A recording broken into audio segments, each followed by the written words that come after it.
Still working at this hotel. Dad mocked at the family dinner. Dream smaller, dear. I kept eating. The hotel manager approached. Excuse me, the owner would like to discuss your conduct. Their suite access was terminated. Pratt 1. Arrived at 9:20 on a Friday morning. Family dinner tonight at the Grandmont Hotel, 7 p.m. Nicholas booked us the presidential suite. Dress appropriately. Mom. I stared at the message, coffee halfway to my lips. The Grandmont Hotel, my hotel. The one I'd purchased 11 months ago for $12.3 million, after the previous owners had run it into near bankruptcy. The one I'd spent the last year renovating, rebranding, and rebreeding into one of the city's premier boutique properties. The one my family had no idea I owned. I set down my coffee and pulled up the hotel's reservation system on my laptop. There it was, Nicholas Harper, presidential suite. Checked in yesterday for a 3-night stay.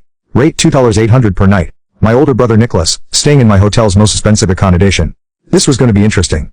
At 32, I'd grown accustomed to my family's assumptions about my life. To them, I was Aria, the youngest, the one who'd wasted her business degree on hospitality management. While Nicholas had become a surgeon, and my sister Cassandra ran a successful law practice, I'd chosen hotels. Working in hotels, as my father always said with barely concealed disappointment, is just service work with a fancy title.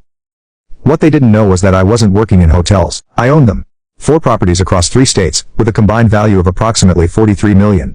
My hospitality management company had expanded into hotel acquisitions 3 years ago, and I built a portfolio that generated over $8 million in annual revenue. But I drove a modest Subaru, wore practical clothes, and lived simply. I'd learned early that my family measured worth by display, not substance, so I'd stopped displaying anything. Let them assume. I called the Grandmont general manager, David Richardson. He'd been with the hotel for 15 years and had stayed on after my acquisition. He was professional, experienced, and utterly loyal. David, it's Aria. Ms. Harper. Good morning. What can I do for you? I see there's a reservation for Nicholas Harper in the presidential suite. He has 3 nights stay. Checked in yesterday. Is there a problem? A's my brother. There's a family dinner in the suite tonight at 7 p.m. Pause.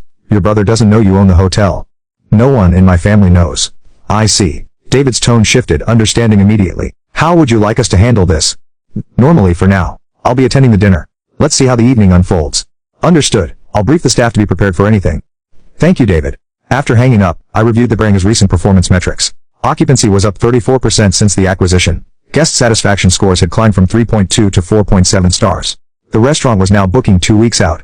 We turned the property around completely.